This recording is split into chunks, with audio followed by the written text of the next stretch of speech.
Hi, Mahi. Welcome to Venture with Grace. We're live.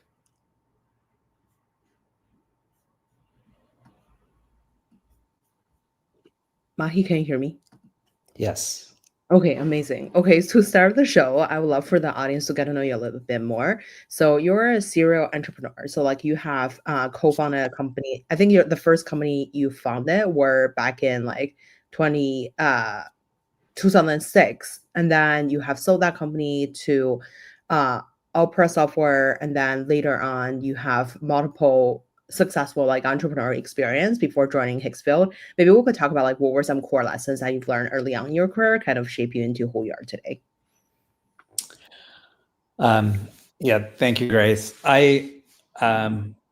If there's one thing that I think made my entrepreneurial journey fun and successful is really focusing on things that I find really interesting. That it not only captures my curiosity, but I can try to infect other people with that curiosity around the journey of building a company. And I think if you can surround yourself with people that share that passion, you have a very high degree of success. Mm. I wonder, why are you so passionate about like the media space? Because I think like the thread, like basically the thread of like the past like couple companies, I feel like you have been working with to the consumer space as well. So like basically conversational AI, and now at Higgsfield it's kind of like generative AI media slash like things for creators.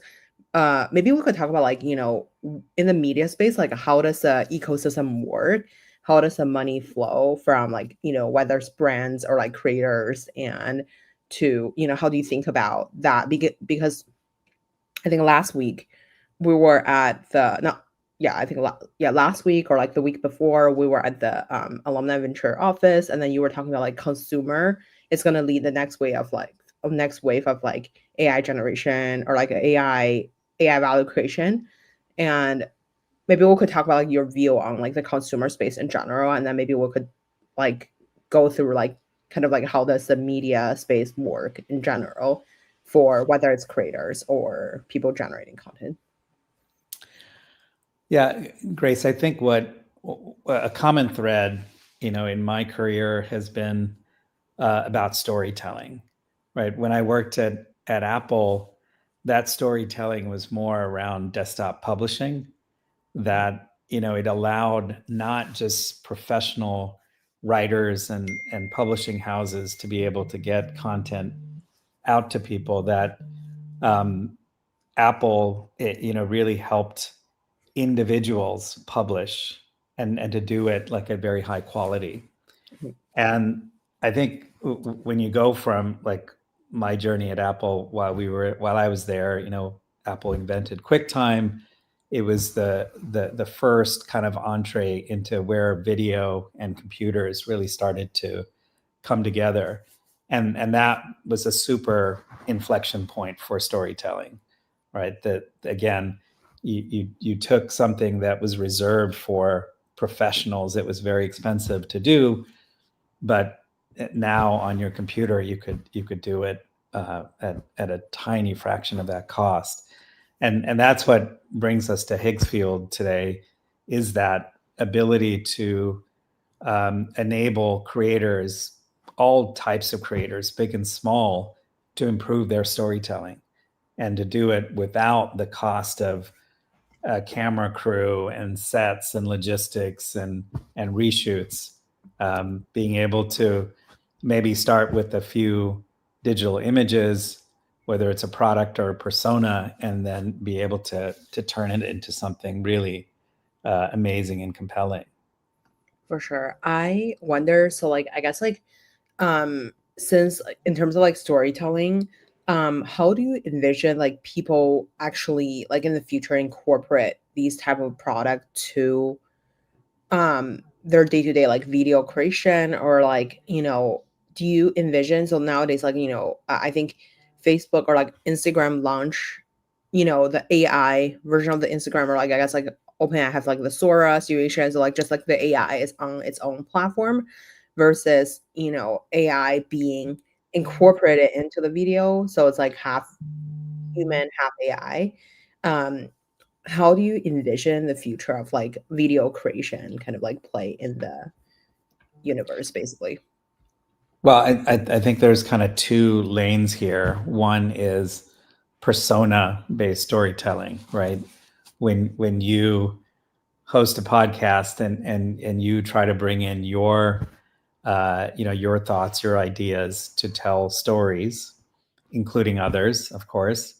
That tends to be a persona-driven exercise, and I think today you still are reliant on a camera and a platform that mixes sound and video together. But I think that the future with AI will let you do it in ways that are a lot, really a lot easier. Like if you had to stitch in, let's say, a chart that talked about, the growth of AI, the number of models, the number of users. It's not very natural to do that today. I think very quickly we'll be able to really kind of drag and drop that information, even in a live stream, and be able to make it quite natural, right? Like the stitching of it, the transitions of it, Mhm, um, and what's very important in storytelling is engaging your audience, mhm, right? And that kind of visual hook that you have to use to engage new audiences and to make it pop on social media. mhm. That's where I think AI, really like a AI video assistant, can really help people tell their stories in a more compelling way. For sure. I wonder when it comes to, I guess, in terms of storytelling, you know, when you guys first created like Higsfield, like how did it first started? Like, what is like the first viral moment that you feel like this was, you know, the defining moment of like the company's like trajectory? Um, I think it really was in late March of this year when the company pivoted away from its mobile app.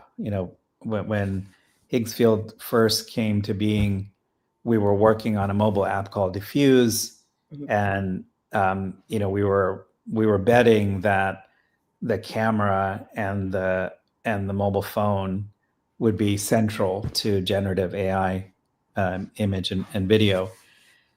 And we still think it's an important ingredient, but not necessarily central. So, what our users told us was that they wanted more of a drag and drop experience, mhm. because professional creators really still use desktop machines and they tend to have large monitors and editing software. So we pivoted to this web app at Higgsfield AI, and and really started with this notion of templates instead of a prompt box, and that just it took off almost instantly because people love the kind of visual effects that the templates would allow them to do, and it, instead of leaving it up to somebody's imagination at a prompt level, it was now inspiring people with some examples, like really visually stunning things that you could do that you could make your own. I wonder, so like I guess like so basically there's two shifts, right? One is like from mobile to like web browser, and then the other part is like the templify things. Um I wonder why is people not on mobile? Like since I feel like I would imagine people are, you know, leveraging their phone to like make more videos than, you know, be on the computer as like, you know, I feel like CapCut, I mean, I just use it on my phone, but for let's call it like Canva, I would just use it on my computer. But I feel like Higsfield is more towards like something that's like video primary tool. Yeah, and I just think that the sweet spot for early adopters, particularly, are these professional creators that are more on their desktop. It will absolutely expand from there. And I think, as a business, we also had to skate towards where people are willing to spend money. Mhm. We don't have the deep pockets of an OpenAI or an Anthropic that they can fund a lot of um, product led growth without kind of worrying about the bottom line. But for us, it was important, at least at that time of the journey, to be very focused on where we could build a business and we could attract really stronger capital to continue the journey. I wonder, since it is, I guess like it is a consumer adoption kind of like market for, I guess like it's like a consumer. You guys started as a consumer company. Nowadays, you guys are launching a new feature soon for, I guess like for teams. Or maybe if you could talk about that on like, how do you think about the monetization piece or like creating product for both, I guess, individual pro users or like the professional users to, selling to like teams? And how do you think about monetization in general? So in the first 6 months of this iteration of Higsfield, it's all been self-service, right? So even though we have large enterprises using our platforms, they all use it in single player mode. Mhm, And it's kind of funny to see that people at a large brand or an agency are using their personal credit card mhm. to start that journey. So what we're rolling out later this week is really a much more enterprise friendly solution. It can still be for SMBs, so you can still access these great team multi-user features with a credit card, but it's also designed to scale nicely to companies that might want 50, 100, 200 seats on our platform, but with core collaboration and enterprise grade content management. Um, do you envision in the future it's like, one prompt and then like the agent manage the whole video creation from like Higsfield, or do you feel like it's like still like, a human still play a very important part on like, you know, being very closely working with the production process? Well, I think humans that bring the creative energy will always be involved in the process. We want to make it as easy as possible so that you can express yourself. You can try a bunch of different things without having to spend a lot of time or money. And then, I think there's agentic things that can happen that help you stitch things together. Right today, you might rely on a platform like CapCut or Premiere or Miro, um, which are all great tools. But I think Gen AI is going to require less reliance on kind of that editing process. I think the you can have agents do it for you that understand kind of your style and how you want to express yourself. So I think humans will always be an important part of content creation and content um, curation, um, but the AI systems will just make it so much easier for you to execute. I wonder, so like I guess like when you guys first started, it was like kind of like the pro users, like or prosumers. I wonder, how do you think about um like pricing the product, as well as like how do you think about like the revenue kind of like um generation or like the sales process to the users? Because I'm sure nowadays like a lot of people heard of the company or heard of the product, but I guess like what does a journey look like for you guys to kind of like think about the roadmap? Was it like, someone have to like fly to Hollywood to participate in like five designer parties, or like going to the design conference to be like, guys, use this product at the beginning? Or would it be just like it was launched on TechCrunch and then like 4,000 people download the app like immediately? I wonder how was like the quite like, I guess like how do you guys kind of like generated the first wave of user, and then like historically, I think there's like the paid to non-paid percentage is always like very low, to like it's very hard to get people to pay for something, um like even after like a few tries. So like how do you think about the monetization piece? Like how when do you start charging people, and how do you think about like uh eventually, becoming like a $100 million ARR business? So, great questions. I think first of all, we are all creators, and even when Higgsfield was 15 people, there were a really important um, set of employees that came from the content creation world, and were deeply passionate about how AI could help them be more expressive. So we were informed by that, and then when we were pushing out the product, the web app, it was important to have those internal voices as examples that we could showcase on social media to show people, what you could really do on a platform like Higgsfield. And we grew that community from being, internal, like half a dozen people, to that broader creator community that's, today I would say in the hundreds of thousands of creators that have eventually now been able to reach tens of millions of creators.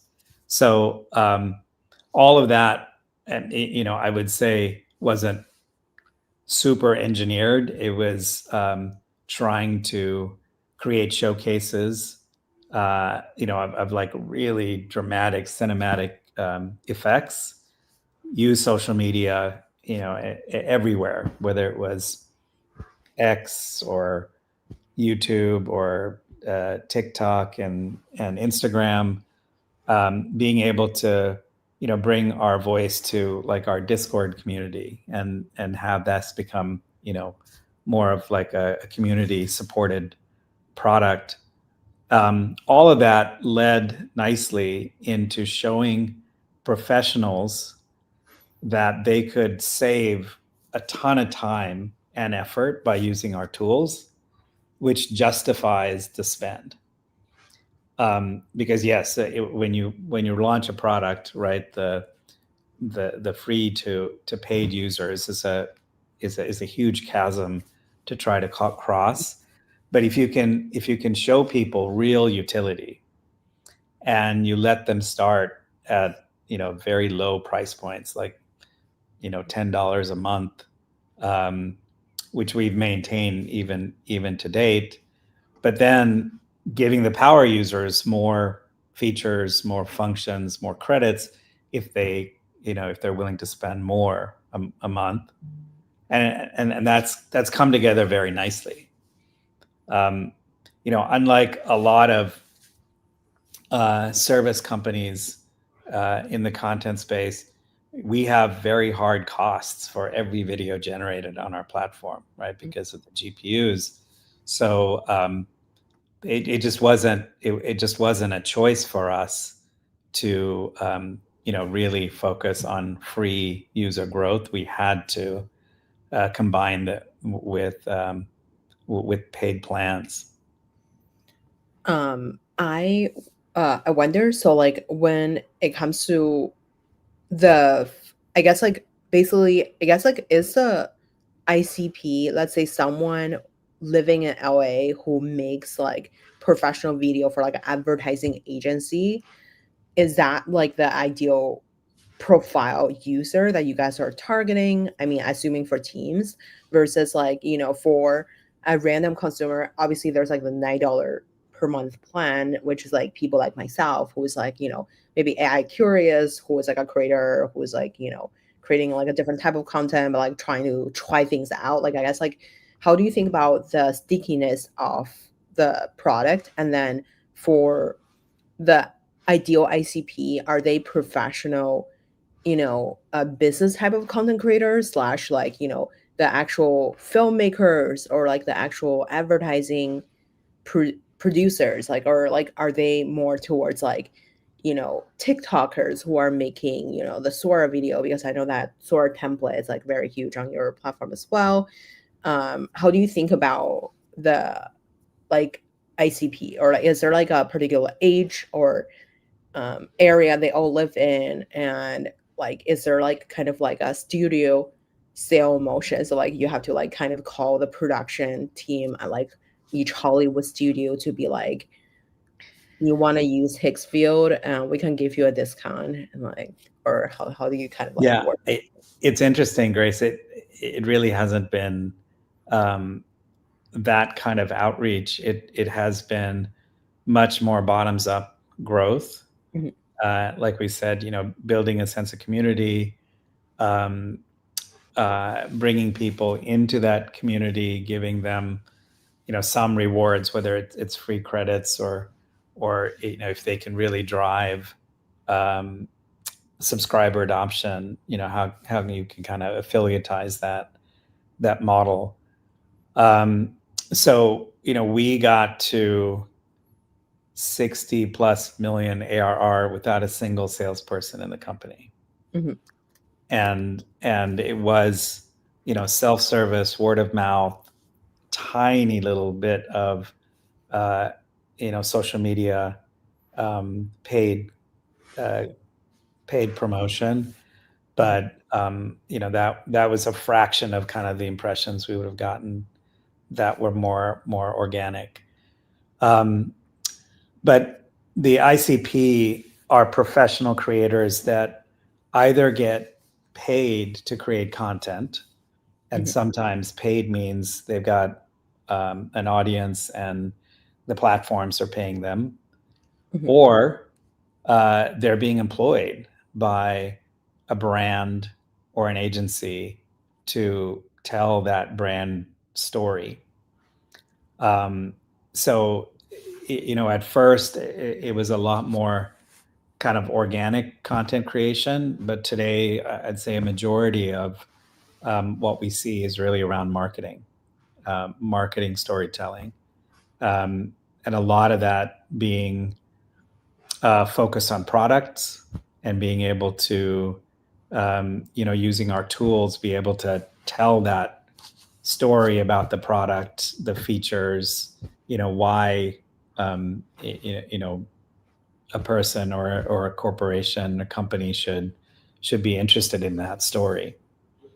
mhm, Um, and it's not like early on we spent a little bit of time trying to look at movie production, particularly in the short form dramas, because that's really taken off. Not so much in the U.S., but in lots of Asia. other Asia, Latin America, even Eastern Europe. These are big plays. But we found that the short form drama companies actually had very small budgets for content creation. They have Mhm, huge budgets for marketing. mm, So we were more effective helping them market those short form dramas than to actually create them. mhm, Um, so interesting learnings like that. We've had people in the music industry without any outreach from us build these amazing music videos using our VFX, um, and I think that's helped inspire um, lots of people that are in that industry that want to create compelling content without having a huge budget for it. Why is the short form drama started becoming popular? I feel like the first time I heard about it was like, I think the Chinese, in particular in the Chinese market, people were making like millions based off these like tiny shows. But I was like, where is where how do people make money? My mom's like, people are paying for like the app, and then like they would just watch continuously. um First of all, like I wonder like why is a tiny drama a thing, and then do you envision in the future people just gonna cancel out on movies or like these actual long form content, like a long form podcast or something, and then primarily focusing on like short form? Do you feel like the in the future the TV shows are going to be like phone based, and then like people just watch it out there? Or what are some like trends in the media space, or I guess like kind of excites you? And another part is like, why do they have like a huge marketing budget, but very low production budget? Well, I think there are a lot of cultural influences that make us lean one way or the other, right? I think in large urban settings that tend to include a lot of like commute time, Mhm, which is true in many parts of Asia, many parts of um, Latin America. mhm, Uh, I think short form dramas kind of capture that um, ability to engage people on a phone in kind of bite sized entertainment. In many ways, that TikTok kind of rewrote short form content that wasn't so much focused on you and your friends, mhm, but sort of you and what you're interested in. And we see, like even TikTok in the US, you're starting to see some of the short form dramas take a foot. I wouldn't say anywhere close to what we've seen in markets like China or India, but I think there's an opportunity here. But at a larger, right, like bite-sized entertainment, um, whether it's things that just make you laugh or things that help you learn, um, it's a very, very broad ecosystem, right? And we don't pretend like we understand any of those things. What's important for us is, can we make it easy to create that content and then leverage whatever distribution platform to get it out to the masses. um I wonder, one thing is like, um I guess like how do you make something go viral these days? Is that just because of like is that why like the marketing budget is so heavy? So like on TikTok you can constantly throw like just like watch these like short form dramas, like clips that force you to download stuff. Like I guess like does these things actually work? Or how do you make something go viral basically? Um, I think it really has to start with a strong community, right? I think this has worked for individual creators. Like, if you think about the Kim Kardashians or the Mr. Beasts of the world, they know their community and they know what the community is looking for. Um, when you're a company, it's a lot more complicated, right? Because you can't be super salesy about it, but you want to invite people in because you kind of blow their mind that something like an extreme like DOP effect is possible. Because until you see it, you don't know that these things can get done. But if you can then leverage kind of the ingenuity of your community to make it their own story, Mhm, right? It's like, it's one thing to do like this extreme zoom out of, let's say, you sitting outside your house, and then it zooms out to outer space, and you see yourself as being this kind of tiny speck in this enormous planet. Um, but when you can take that effect and then let people make it their own mhm, and put their twist on it, now you've got something viral. Um, and we've seen that happen with some very specific features that we've rolled out that is kind of eye-popping and engaging, and that just is kind of a core ingredient to virality. Um, why? I guess like how do you build an engaging community as a content creator? Again, I wish there was like a formula that we could tap into, but I think it's finding resonance with them, and resonance that people want to share.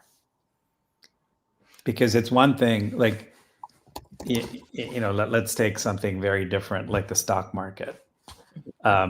It's one thing to like understand how, to like look at, let's say, a P/E ratio of a stock Mhm, and use that as kind of, your rationale for why you think that's interesting, and then you try to, speak about that and make that more viral. It's very difficult because you're trying to reach um, a very small audience that's very dispersed. mhm, So we kind of take the opposite approach, which is, can you use a few people that have enough sort of touch points across a broad audience that each person sort of is infecting their constituent, but there's a bigger story. And the bigger story, like in our case, is Gen AI. mhm, Here's the coolest new thing you can do with Gen AI. And instead of it being, let's say, how to read PDFs and to do some kind of post training, this is about like doing something really cool and visually impactful. mhm. Um, I like what you said about like, essentially like people have to find like the something that's like resonating with people and then like something that people want to share. I wonder like what are some effect that people want to share? You mentioned about like, by just being very edgy on like the visual is helping, but like a lot of it is like, I guess like personalized storytelling slash like having your own like I guess like character in it. When I guess like when it comes to the from the business angle, like I think the creator market is like one of the hardest to like target because of like people have different taste on like what's good, what's not, and like what I guess like in general, it's like from the marketing, like I guess like the marketing budget slash like nowadays like people have like Adobe, people have Canva, people have like some other creator tools. Where do you feel like Higsfield will like kind of sit in the creator tooling arena going forward? Well, I think what makes Higgsfield interesting is that we make creators less reliant on old world tools, right? If you think about the evolution, like, video used to be, you had to shoot it on film, you had to develop it, which was much harder than developing, let's say, a photograph. You had to edit it, like physically, like cut, celluloid, uh, piece it together, and then try to come up with a finished product. Now, platforms like Final Cut and Premiere made that a lot easier because you are now working in the digital domain, but it's still cumbersome, right? You need to understand like time signature and audio and how all this stuff comes together. But we've made, I think, a bigger leap forward from celluloid to digital to Gen AI, which just makes everything so much easier, right? And it doesn't require a reshoot. If something isn't perfect, it's just a matter of like changing the scene or changing the lighting and making it pop. So I think we've given like a step function, um, in productivity. And I think because of that, people are willing to pay to use these tools, right? Particularly if your livelihood is content driven and you can do something in 5 minutes that used to take 5 hours, of course you're going to spend a little bit of money doing that because the ROI is so profound. I wonder, so like, what does your day to day kind of look like as a co-founder of Higsfield? And then obviously you run primarily the business side, and like how do you structure your day to like move things forward, and how do you kind of like set KPI for yourself like each month, since you guys have been this company have only been there for like less than a year, so you guys have accomplished a lot, and you guys just raised like Series A, and how do you think about the business benchmark that you set for yourself? Um, the business benchmark is, we want by the end of this decade that 1 out of every 2 videos on social media will be built on our platform. And even though that may seem audacious, we actually think it's very achievable, because if you can make it super easy, um, just like YouTube made it super easy to post content that you created, um, we think we're making it super easy to make professional grade content um, in a tiny fraction of the time that it took to do it a year ago. So our job is to really mechanize that, right? How do we reach a larger audience? How do we give them better features? How do we overcome some of the societal speed bumps that tend to slow down adoption?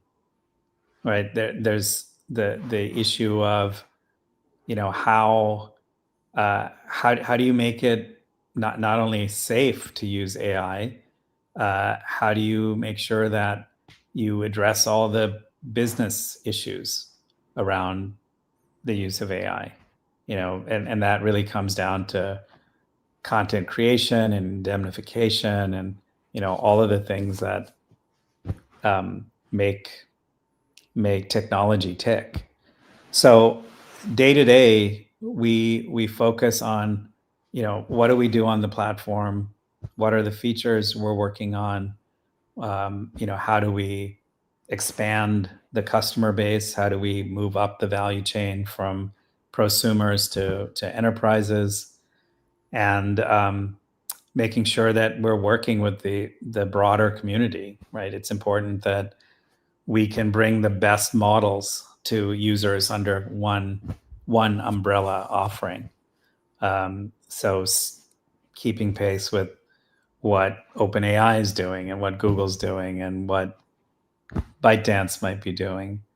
So a lot of moving parts, but you take one step at a time in being able to make sure that the organization scales, the platform scales, the marketing scales, and ultimately we're delivering utility.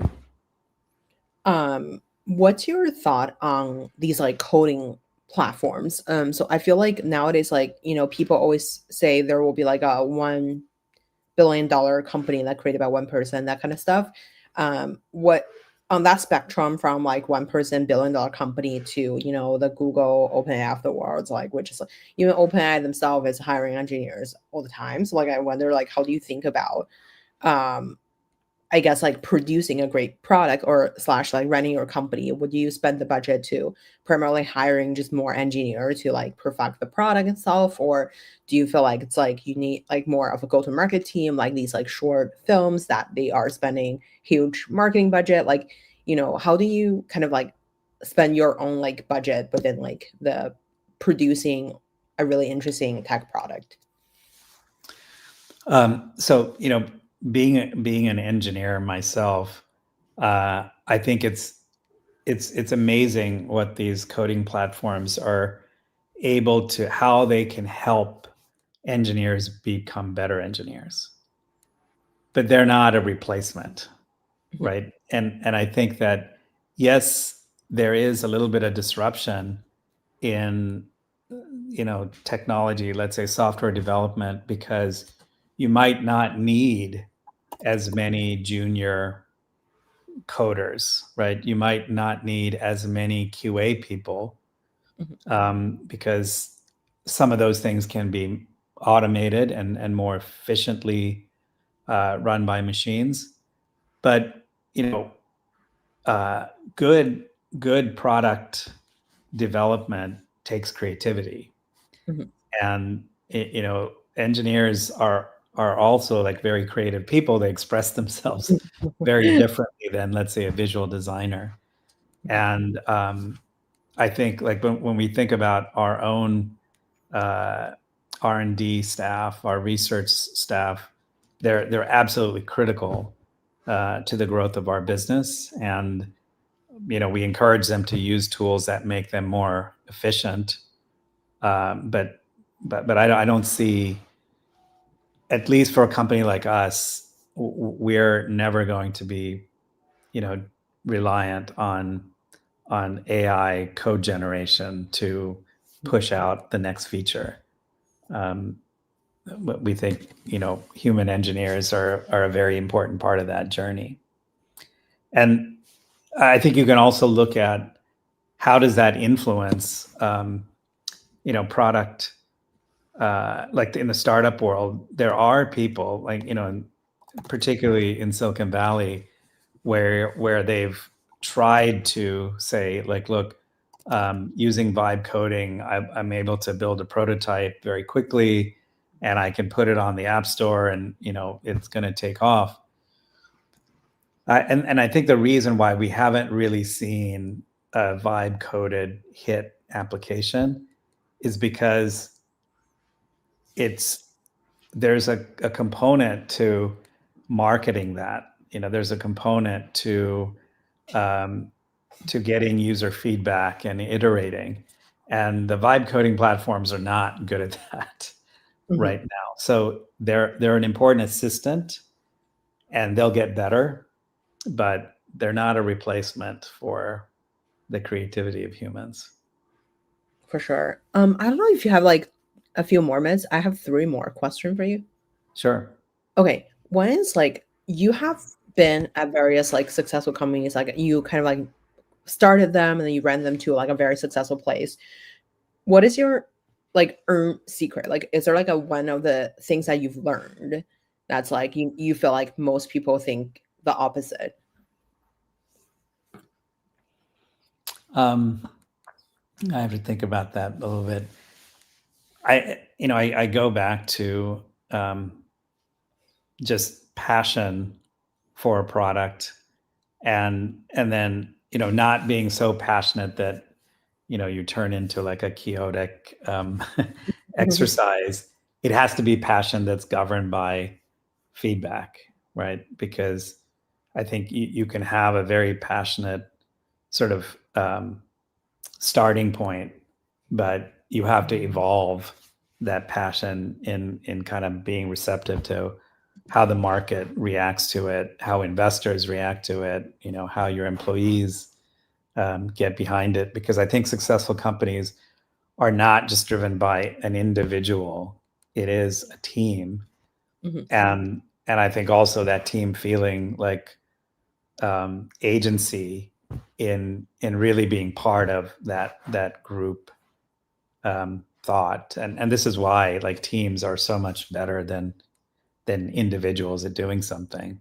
mhm, um, I think that the second part of it is more about the notion of conviction that's brutally tested.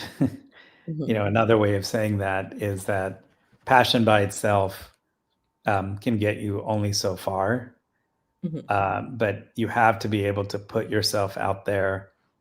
Spend a little bit of money in creating that kind of initial um, push to get it into the hands of of consumers or enterprises, whoever your target market might be, and then be willing to really listen to that feedback, because I think you learn so much when it's the outside world looking in, Mhm. and kind of your own assumptions that are untested. That's so deep. So it's like basically listening to feedback from the customers. I think it's very hard because sometimes the customers are throwing like a very unreachable goal. What would you kind of like do in that situation? I think like people, whenever you're selling something to consumer, people want to use like $1 to buy like the caviar or whatever. So like they always want to pay $0 and then get the Higsfield in return. So like I feel like to get anyone to pay or the expectation is like very unreal. So yeah, they could be like, yeah, how do you kind of like balance that? Like you kind of meet them where they are, but also like not losing money to like get there. Well, Grace, I think this is a core learning at Higgsfield, is because we saw ChatGPT take off, right? It started Mhm, in 2022, and we saw just the amazing amount of people they attracted to the platform. And our thinking was like, hey, that's interesting. People generate a lot of content. Why not go after consumers as well? But what we learned is it wasn't that consumers weren't interested, they just didn't understand the utility, mhm, right? They didn't understand that they could really use this platform to make money. mhm, And until we pivoted and found that audience, and mhm. then could use that audience to really expand our story, expand our reach, did it then come back to the consumer saying, "Oh, I get it. This is what I can do."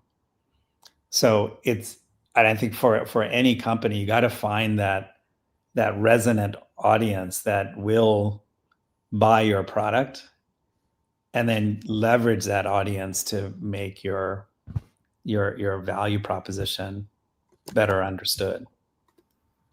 For sure. Okay, so I want to be mindful of the time, but maybe one real question and then 1 minute fire round. Um, Real question is like you have seen so many amazing creator tools in the space. Like what you feel like um I guess like investors are investing in are the right sector, and then what are something that like you feel like is not investable in the I guess like whether it's creative space or like consumer space. Well, I think there's a lot of investor interest in Gen AI, but also Gen AI applied to big market problems, right? Like if you think about content creation in the advertising ecosystem, the ad business is now $1 trillion and growing globally. And why it continues to grow is because it fuels a $8.5 trillion commerce engine around the world, right? And those things, they're not recession proof, but they tend to be, uh, they don't disappear when there's economic downturns. There Mhm, might be a little bit of correction. So I think investors like that. They look for companies that have been able to demonstrate product market fit, and where it's there. It's a little unfair because there are a lot of great companies, but the ones that get funded are the ones that have been able to show product market fit. I think that there are still problems that are hard to invest in today, like the visual recognition. Like we spend a lot of research time thinking about visual recognition, like what is in a scene. What can you tell about it? Are there things that you could detect, like things that are sensitive content, for example. It's a very hard problem, and even though there's a need, we haven't yet seen like a breakout company in that space. There are a lot of like B2B tools companies that are doing okay, but I think that's another interesting frontier that we're likely to see some big players come out in the next couple of years. That's so interesting. Um, okay, so 1 minute for round. Uh, what's your favorite book? My favorite book.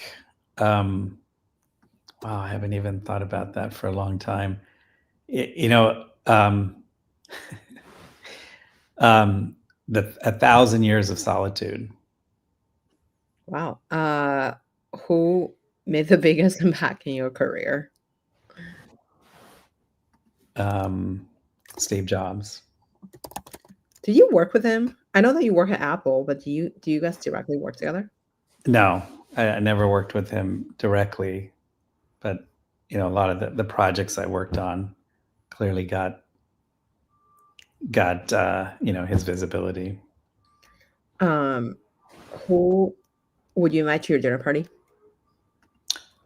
Who would I invite to a dinner party? How many people can I invite? It's your party. um, today, like somebody that I'd really like to kind of understand what's kind of going through their head Mhm. is Mr. Mandani, who's running for office in New York. Like, I think it's a really interesting kind of cultural moment Mhm. that I think is likely to have some interesting ripple effects all over the world. Um, how do you stay calm all the time? So I feel like whenever I chat with you, your energy is like you are taking your time to think about some stuff. I feel like I need that energy. Maybe it's just because I'm old. Um, I just maybe this is something I've developed over the years, that there's a lot of signals, like particularly in our space, we're inundated with lots of data. Some of it Mhm. being kind of chaotic. So I think for me, I just need to try to cut through that noise and maybe take a little bit of a moment to like let things sink in instead of reacting automatically. Um, what are something that you felt like you have experienced that like I feel like sometimes a lot of times it just like needs immediate reaction or like I think like a lot of times like what if like there's like a situation that like you are encountering like a conflict with people and then how do you kind of like adjust yourself to like calm down and then like be thought through about your reaction to things? I think like moments of stress, whether it's things that might happen in your personal life or your professional life, is that people tend um, to react better to calm Mhm, than like anger mhm, or being like bombastic. I think that the the ability to try to take kind of turn down the temperature a little bit in any conversation helps. It's something that maybe I learned the way over over the years, but it's something that I try to practice, in everything I do. um, amazing. Where can we find you outside of work? Outside of work, on a tennis court. Oh, love that. Last question is, I saw on LinkedIn you started your career in like the University of Kansas, and then you were originally an immigrant yourself, like, and then now obviously you're very successful. Like, what do you feel like you have done right to like help you get to where you are, and then what are some stuff that you wish you could have done like differently? I'm an immigrant. My parents were college professors. They instilled in us like, learning is a lifelong journey, Mhm. and invest in things that you like to learn, and that will open up sort of interesting pathways in life. Um, and I also think that immigrants that did not have the like multi-generational resources, wealth, um, they are more motivated, right? We tend to work very hard. We tend to maybe make more sacrifices, particularly early in our career, um, and that it does, I think, for a lot of us, help create a foundation that we could build on. Not true for everybody. Um, but if you look at my resume, I've transitioned from like very like maybe I started in like computer graphics, and maybe I would kind of come back to it, but in between I've done a lot of interesting different tech jobs because I love learning about new things, and it helps, keeps you alert and learning. I love that. I feel like this was actually really resonating like in the last part, which is like you have done a lot of like different part of the job. So we have like the CMO of Deloitte went on our show. So she was at Deloitte for like 26 years, but I think her lessons was also like she was within the same company. She have done like various different roles that kind of like equip her to like run the whole like thing in the end. So like I feel like it's very kind of resonating from your story as well as like you have done like different jobs that like meets your like curiosity as well as like your learning. So nowadays you are like running a very successful business. um okay, so super appreciate you coming on the show. Quick shout out to all the audience who kind of like chime in. So Surya, Sachin, Carl, Selena again, appreciate you guys comments. And Mahi, thank you so much for coming on the show today. It was such a moment of Zen conversation. Oh, Thank thank you. you, Grace. Happy to be here. Let me quickly unstream.